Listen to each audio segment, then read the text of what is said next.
భగవద్గీతే భవద్వేషిణి.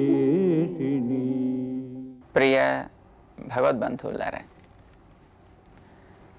మానవుడు ఆచరించేటటువంటి కర్మల్ని 4 రకాలుగా చెప్తారు. నిత్య కర్మలు అంటారు కొన్నిటిని, నైమిత్తిక కర్మలు అంటారు కొన్నిటిని, కామ్యకర్మలు అంటారు కొన్నిటిని, నిషిద్ధ కర్మలు అంటారు కొన్నింటిని.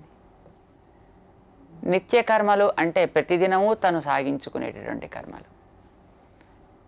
సంధ్యావందనాదులు, స్నానాదులు, ఆహారం తీసుకోవడం లాంటి కర్మలు నిత్య కర్మలు అని అంటాం.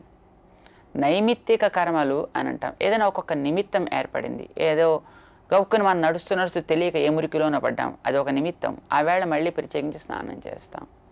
ఏదో ఒక తగని వస్తువుని మనం తాకాం, దానివల్ల ఏదో ఒక రకమైన అపవిత్రత ఏర్పడింది, దానికోసం మళ్ళీ స్నానం చేస్తాం. ఇది నైమిత్తికం అంటాం. ఏదైనా ఒక తర్పణాదులు వచ్చాయి, దానివల్ల ఏదో ఒక కొన్ని ఏదో ఒక గ్రహణం ఏర్పడింది, దానివల్ల కొన్ని కార్యక్రమాలు చేస్తాం. అది నైమిత్తికములు అని అంటాం. ఇది నైమిత్తిక, ఒక నిమిత్తాన్ని బట్టి చేసేటువంటి కర్మలు కొన్ని ఉంటాయి, వాటిని నైమిత్తిక కర్మలు అంటాం.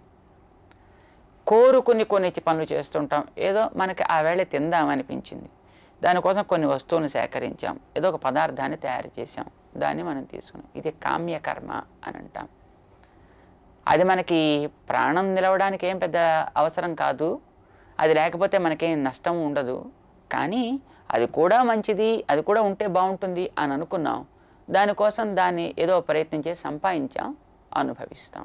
ఇది కామ్యకర్మలు అని అంటాం. వీటితో పాటు నిషిద్ధ కర్మలు కూడా ఉంటాయి, చెయ్యతగనివి కూడా కొన్ని ఉంటాయి. ఇందులో నిత్య, నైమిత్తిక, కామ్య అనేటువంటి కర్మల్ని ఎలా చెయ్యాలి, ఏవి చేయాలి, ఎంతెంత చెయ్యాలి అనేటటువంటి దానికోసం తెలుసుకోవాలి. నిషిద్ధ కర్మల్ని చెయ్యకూడదు కనుక వాటిని గురించి కూడా మనం తెలుసుకుంటాం అన్నమాట. ఏవేవి చేయకూడదో కూడా మనం తెలుసుకుంటాం. ఏదో నకళంజం భక్షేత్, ఏదో ఉల్లి లాంటివి తినకూడదు అని తినకూడని వాటిని కూడా చెబుతుంది మనకి శాస్త్రం. తగిన వాటిని మనకి ఎలా తగనో ఎలా చేయాలో తెలుసుకోవడం కోసం, తగని వాటిని ఎలా వదలాలి కనుక ఎలా తెలుసుకోవడం దాని గురించి చెప్తుందన్నమాట. ఇది కర్మల్ని గురించి మనం చెప్పుకునేటప్పుడు ఈ 3 రకాలైనటువంటి చేయవలసినవి, ఒక రకమైనటువంటి వదలవలసినవి, అంటే కొన్ని పరిగ్రాహ్యములు, కొన్ని పరిత్యాజ్యములు అని అంటామన్నమాట. కొన్ని చేస్తే మంచిది, కొన్ని వదిలితే మంచిది. మంచిదంటే దేనికోసం అంటే అటు శరీరపు రక్షణ కోసం, దాంతోపాటు ఎందుకోసం ఇది మనకి దొరికిందో ఆ ప్రయోజనాన్ని పొందడం కోసం. శరీరం మనకి లభించినటువంటి ఒక వాహనం లాంటిది, ఒక పరికరం అని మనం గతంలో అనేకసార్లు తెలుసుకున్నాం. వాహనాన్ని మనం పొందడం అనేటటువంటిది చేరాల్సిన చోటికి చేరే సాధనంగా దాన్ని వాడుకోవడానికే తప్ప దాన్ని పోషించుకోవడం కోసం కాదు, కేవలం కారు కోసము కాకూడదు. అలానే శరీరం కోసం కాదు, శరీరం నీకు ఒక పరికరంగా లభించింది, ఆ నువ్వెవరు. ఇది జ్ఞానం అంటాం. ఈ జ్ఞానం మనకి పెరగాలి. ఈ పెరగాల్సినటువంటి జ్ఞానానికి అనుకూలంగా శరీరంతో చేసే పనులని కూడా సాగాలి. అవి నిత్య కర్మలు కావచ్చు, నైమిత్తిక కర్మలు కావచ్చు, కామ్యకర్మలు కావచ్చు. అంటే అవి కోరి చేయాల్సినవి కావచ్చు, లేదా తగనివి అని తెలుసుకుని వదలాల్సినవి కావచ్చు. వదిలే వాటి వల్ల నీ జ్ఞానం పెరగాలి, చేసే వాటి వల్ల నీ జ్ఞానం పెరగాలి. దేనికైనప్పటికీ ఈ జ్ఞానపు స్థితి అనేది దెబ్బతినని రీతిలో మనం కర్మల్ని ఆచరించాలి. ఈ శరీరం నీకు ఈ జీవుడికి అంటుకుండేటటువంటి సంస్కారాలని తొలగించుకోవడం కోసం అందించినటువంటి ఒక పరికరం అన్నమాట. ఇది దానికోసమే మనం వాడుకోవాలన్నమాట. కొన్ని పనులు చేయడం వల్ల మనకి జ్ఞానం ఏర్పడుతుంది. ఏర్పడిన జ్ఞానం కొత్తగా పుట్టడం ఉండదు, జ్ఞానం ఎప్పుడు జీవుడికి సహజంగా ఉంటుంది. కానీ ఆ పైన కప్పబడి ఉందన్నమాట. దీని చాలా కర్మలు కప్పి ఉన్నాయి ఈ జీవుణ్ణి. ఈ కర్మలు క్రమంగా మనం తొలగించాలి అని అనుకుంటున్నాం. ఈ కర్మలు తొలగడానికి ఇప్పుడు ఈ చేసేటటువంటి పనులన్నీ కూడా నిత్య కర్మలు. కర్మలంటే కర్మ వాసనలు, వీడిని అంటుకుని ఉంటాయి. ఈ వాసనలు తొలగడానికి మన నిత్య నైమిత్తిక కర్మలని మనం వాడుకుంటాం అన్నమాట. ఈ వాడుకోవడం ద్వారా క్రమంగా ఇవి తగ్గుతాయి. కొన్నిటి వల్ల ఏమవుతుంది, జ్ఞానం మనకి సంపాదితం అవుతుంది. ఆ సంపాదించినటువంటి జ్ఞానం స్థిరంగా నిలవడానికి కొన్ని కర్మలు పనికొస్తాయి. నిలిచినటువంటి జ్ఞానం గ్రాడ్యువల్గా పెరగడానికి మనకు కొన్ని కర్మలు పనికొస్తాయి. ఇది సాగాలి.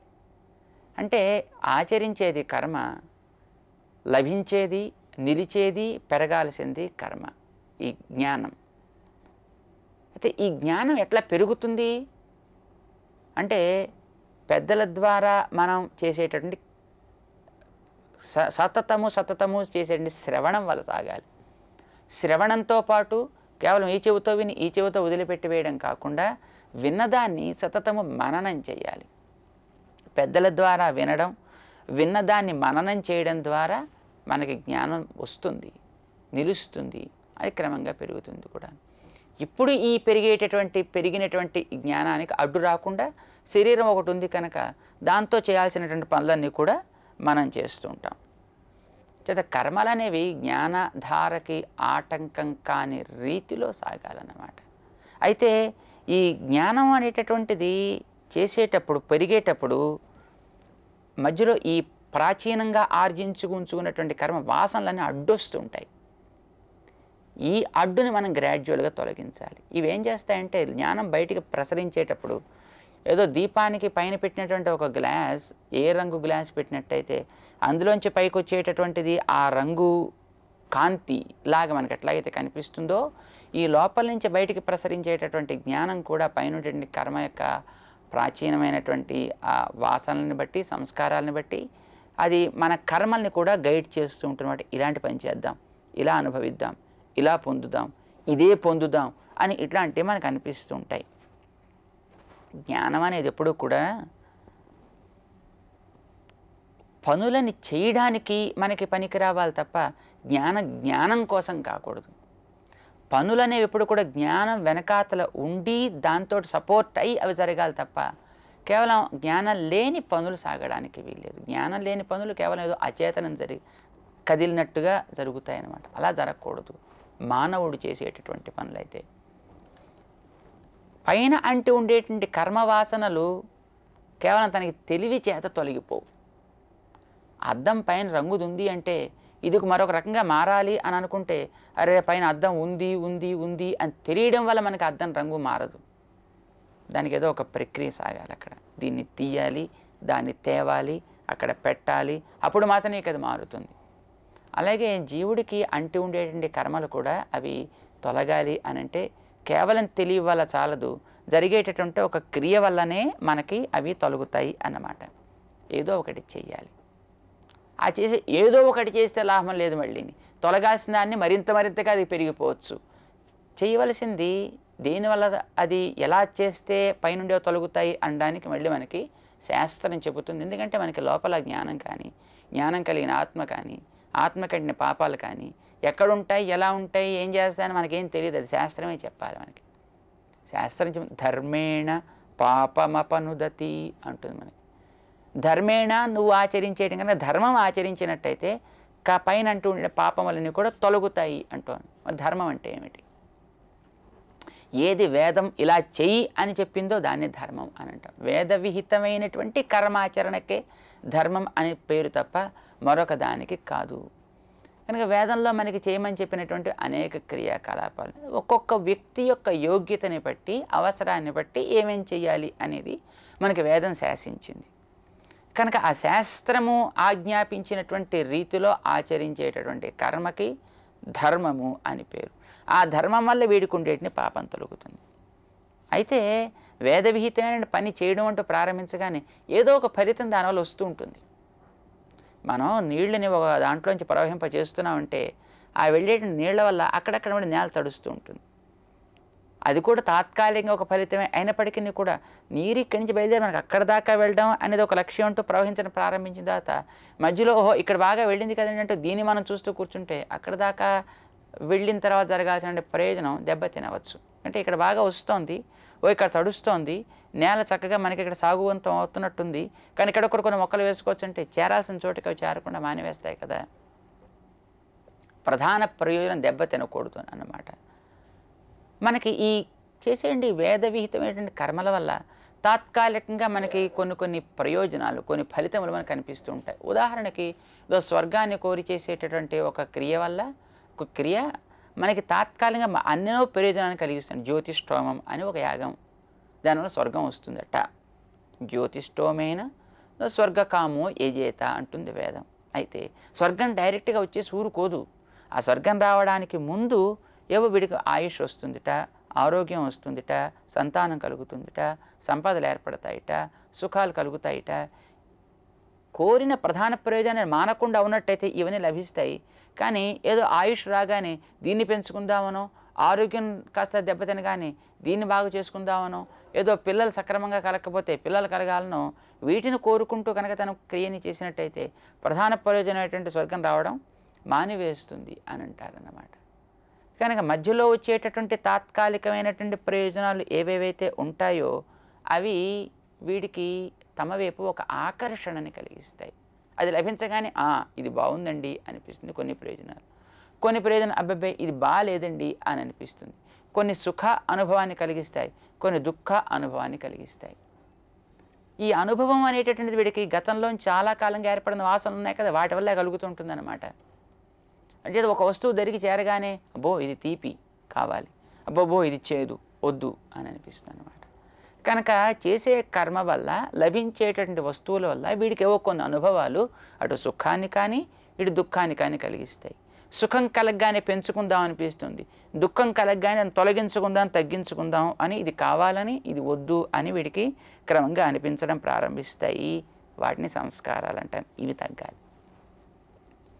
ఎందుకంటే ఒక రోగికి డాక్టర్ గారు ఏదైనా ఒక ట్యాబ్లెట్ లాంటిది ఇస్తే అది తీపో చేదో ఏదో ఒక టేస్ట్ ఉంటుంది. అది తీపైనా చేదైనప్పటికీ కూడా దాన్ని పట్టించుకోకుండా తాను వేసుకోవడం తన కర్తవ్యం కనుక వేసుకోవాలంతే. అబ్బే తీపిగా ఉంది కనుక మరొకటి వేసుకుంటాను, చేదుగా ఉంది కనుక అసలు దీన్ని వేసుకోను అనే రెండు వాడికి ఆరోగ్యాన్ని పాడు చేస్తాయి అనే విషయం మనకి తెలుసును. ప్రధాన లక్ష్యం ఆరోగ్యం అయితే తాత్కాలికంగా తీసుకునే ఇంజెక్షన్ వల్ల కలిగే బాధ కానీ, తాత్కాలికంగా వేసుకునేటువంటి ఆ ట్యాబ్లెట్ వల్ల కలిగేటువంటి చేయుతనం కానీ, ఈ రెంటిని కూడా వాడు సహించగలగాలి. అంటే తాత్కాలిక ప్రయోజనాన్ని పట్టించుకోకుండా ఉండగలగాలి. ఫలితం కలుగుతూ ఉంటుంది ఆయా క్రియాకలాపం చేసేటప్పుడు, దాన్ని కాస్త వాడు వదలాలి అని అంటారన్నమాట. ఇది చాలా కష్టం. వాటి ఒక ప్రవృత్తి వీడికి ఏర్పడి అది మరింత పెంచుకోవాలని, ఇది మరింత తగ్గించుకోవాలి అని అనిపిస్తుంది. దానికోసం వీడు తనకు ఉండేటువంటి ఆత్మజ్ఞానాన్ని వాడడం ప్రారంభిస్తాడు. అంటే పొందాలి అనుకుందాన్ని మరింత బాగా పొందడం కోసం, వద్దు అనుకుందాన్ని మరింత బాగా తగ్గించుకోవడం కోసం తనకుండే జ్ఞానాన్ని అంతటినీ కూడా వాడు అసలు ఈ శరీరానికి లభించే లాభాలని కూడా ఆత్మజ్ఞానం పెరగడానికి తగినట్టుగా వీడికి పనులు చేయించాల్సి ఉంటుంటే, దీనికి సుఖ దుఃఖాల అనుభవం కలుగుతున్నాయి కొన్ని వస్తువుల ప్రాప్తి పరిహారాల వల్ల కనుక జ్ఞానాన్ని కూడా దానికోసం తెచ్చి వీడు వాడటం ప్రారంభిస్తాడు. అంటే ఏమైపోయిందన్నమాట, ప్రధాన ప్రయోజనం దెబ్బతింది, అవసరం దానికోసం వీడు తన జ్ఞానాన్ని వాడుకుంటున్నాడు. జ్ఞానానికి దాసోహం అనాల్సినటువంటి శరీరానికి జ్ఞానాన్ని పట్టుకున్న వీడు దాసోహం అని అంటున్నాడు అన్నమాట. ఇది ఎలా ఉంటుందంటే,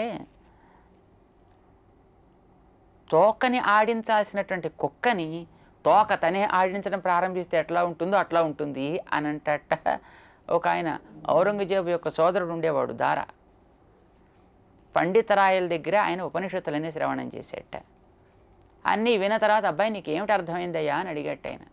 అయితే ఆయన చాలా గొప్ప బుద్ధిమంతుడులా ఉంటాడు. ఆయన చెప్పేట, ఇది విన్న తర్వాత నాకు ఏమనిపిస్తోందంటే, శరీరం ఆత్మ ఇవి రెండు ఉన్నాయి కదా, శరీరాన్ని నడుపుకోవలసినటువంటిది ఆత్మ అయితే ఆత్మని తన కోసం వాడుకుంటోంది శరీరము. అంటే తోకని కుక్క ఆడించాల్సి ఉంటుండగా ఆ తోకే కుక్కని ఆడిస్తున్నట్టుంది అన్నాడు ఆయన. నిజంగా చాలా గొప్పవాడు అన్నమాట. గ్రహించవలసింది చాలా సక్రమంగా ఆయన గ్రహించాడు అని అర్థం. శరీరాన్ని మన జ్ఞానం కోసం వాడుకోవాలి. జ్ఞానానికి ఎక్కడ అడ్డు వస్తే అక్కడ శరీరాన్ని మనం శిక్షించి నిర్బంధించి జాగ్రత్తగా నడవమని చెప్పాలి. కానీ అలా నడిపించలేకపోతున్నామే, ఇది చాలా ఘోరము అని మన పెద్దలు దీని గురించి బాధపడతారన్నమాట. దానివల్ల మనలో రకరకాలైనటువంటి దోషాలు ఏర్పడుతున్నాయి. ఈ దోషాలని మనం తగ్గించడానికి ఏం చేయాలి, ఎలా చేయాలి అనేది తెలుసుకోవాలి. ఏర్పడే దోషాలు మనం గతంలో అనుకున్నాం. దేహాత్మాభిమానం, నేనే స్వతంత్రుని అనిపించడం, శారీరకమైన బాంధవ్యం కలిగినటువంటి అనేక వస్తువుల మీద వీడికి ఆభాసమైనటువంటి ఒక లోలత్వం ఏర్పడడం, అన్నీ తన సుఖం కోసం అనుకోవడం, ఇట్లాంటి దోషాలు ఏర్పడతాయి. తనలో గుణాలు ఉన్నట్టు అనిపిస్తుంది, ధర్మాన్ని పాటిస్తున్నట్టు అనిపిస్తుంది అన్నమాట. ఇది ఏ విధంగా మారాలి అనేది శ్రీకృష్ణుడు మనకి ఉపదేశం చేశాడు గతంలో 2వ అధ్యాయంలో. కానీ అర్జునుడికి అది కాస్త అర్థం కావడంలో చిన్న గ్యాప్ ఏర్పడింది, కాస్త కమ్యూనికేషన్ గ్యాప్ అంటామే అది ఏర్పడింది. ఒకసారి దాన్ని పరామర్శిస్తున్నాడు మళ్ళీ మనకి శ్రీకృష్ణుడు.